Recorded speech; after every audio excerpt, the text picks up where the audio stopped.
Yan. Ito naman yung laman ng aking mini computer unit, no? Napakaliit siya, compact siya. Kanina, yung sinasabi ko, ito naman yung kanyang ano, no?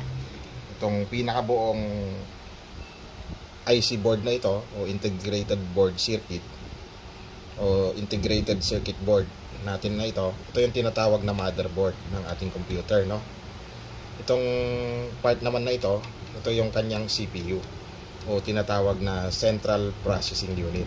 Ito yung fan niya, at bubuksan natin ito, no, para i-apply naman natin itong ano, itong thermal paste natin, o yung heatsink compound, para magiging coolant niya ito, na hindi siya mag-overheat. Okay, buksan natin. Tatanggalin ko muna itong fan. Tanggalin natin yung fan niya.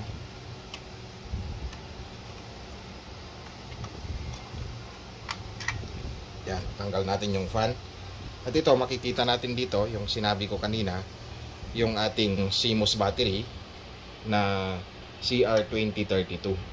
Kapag nalobat na rin ito, dapat palitan ninyo ito, no?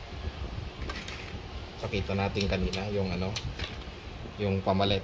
Yan yung pamalit, o yung tinatawag na coin battery. Yung coin battery natin. Okay? Next, buksan natin itong ating ano, CPU. Tanggalin natin ito.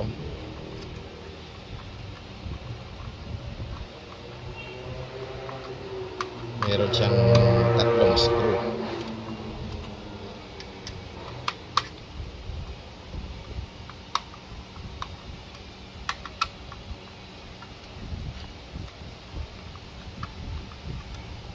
Yan, screw lang natin to, yung tatlong screw nya. Yan, pagtanggal natin, makikita ninyo, ito yung likod ng ating CPU, o Central Processing Unit, no? Dito naman ina-apply yung ating thermal paste, o yung heatsink compound na coolant nitong ating CPU. At ito yung CPU natin, guys, no? Yan, makikita ninyo siya. Hindi yung buong unit ang tinatawag na CPU. Ito yung tinatawag talagang CPU natin. Kung ano yung capacity nito, makikita natin dito. Lilinisin natin siya. Yan, linisin natin yung CPU. Ayan siya.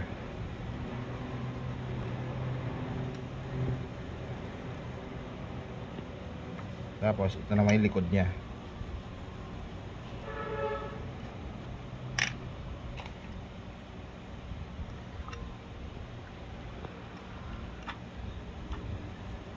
Yan, meron siyang capacity dito. Nakikita ninyo yung capacity niya.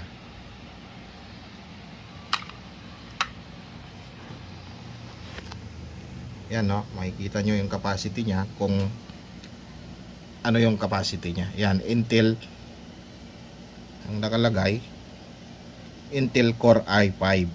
Yan. Yan din dapat compatible, no, yung ilalagay ninyo. Kung i5 siya at Intel, yan yung gagamitin ninyo kapag nasira siya, no. Yan din yung bibilhin ninyo. Ganyan din yung bibilhin ninyo kapag motherboard, no. Kailangan same type siya, o kaya pwedeng gumamit kayo ng compatible type na same specs at mga capacity nito. Okay? Yan, lagyan natin siya ng itong thermal paste. Ito yung thermal paste naman natin, no.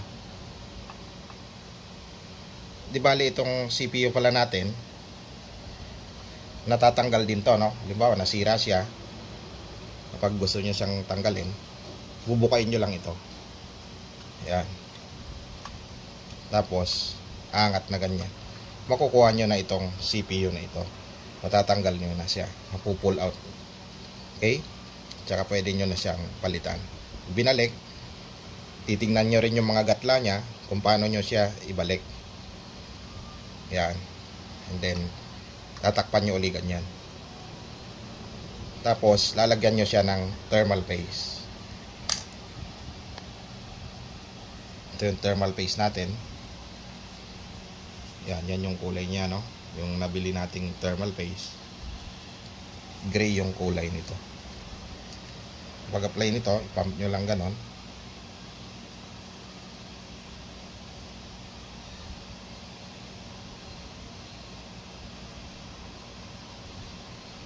Yan, magsisilbi kasing coolant nito, no?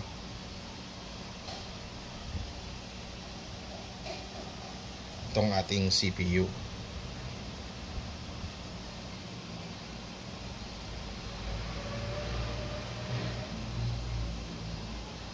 Para hindi siya mag-overheat, no?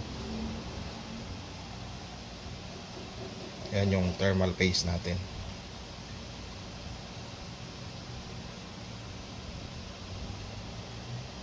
Tapos ganon din dito yung ano nito, yung likod niya.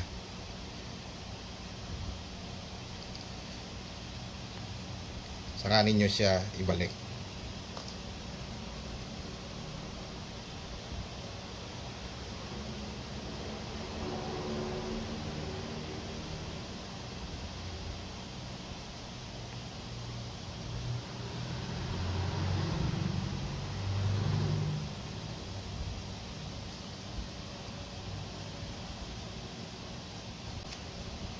Yan, tapos ibabalik natin siya, no?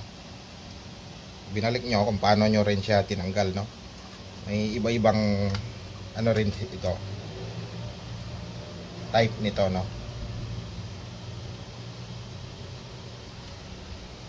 Tapos screw nyo ulit.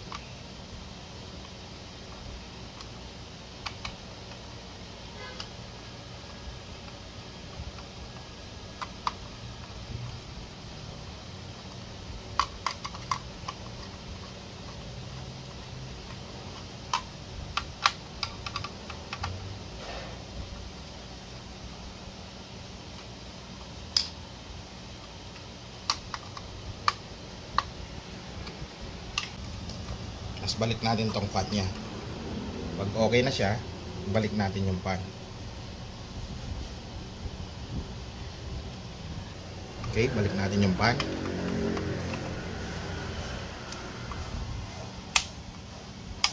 Yan.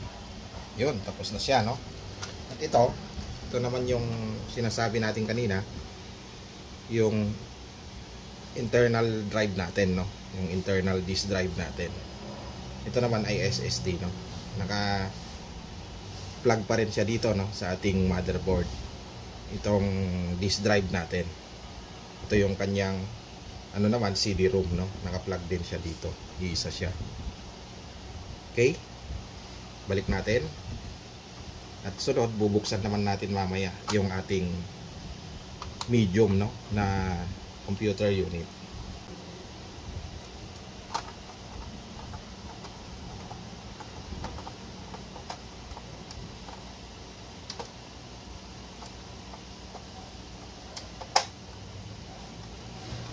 Yan, balik natin yung screw.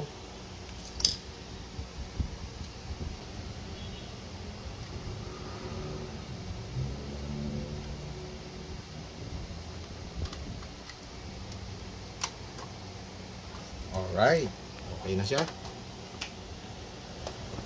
Okay, next, buksan naman natin ito. Itong aking isang computer unit, itong medium size. And screw natin dito.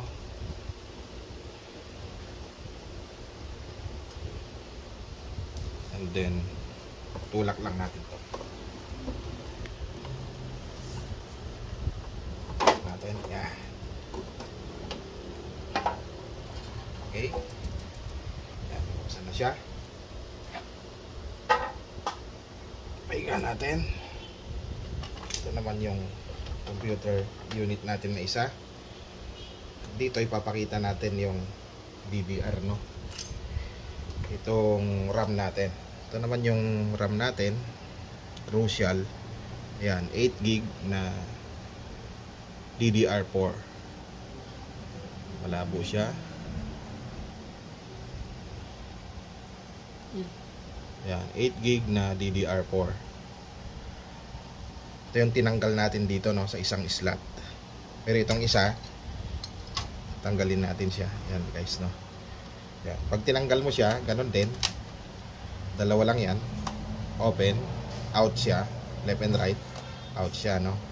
Out din to. Pag close mo na siya, in lang to.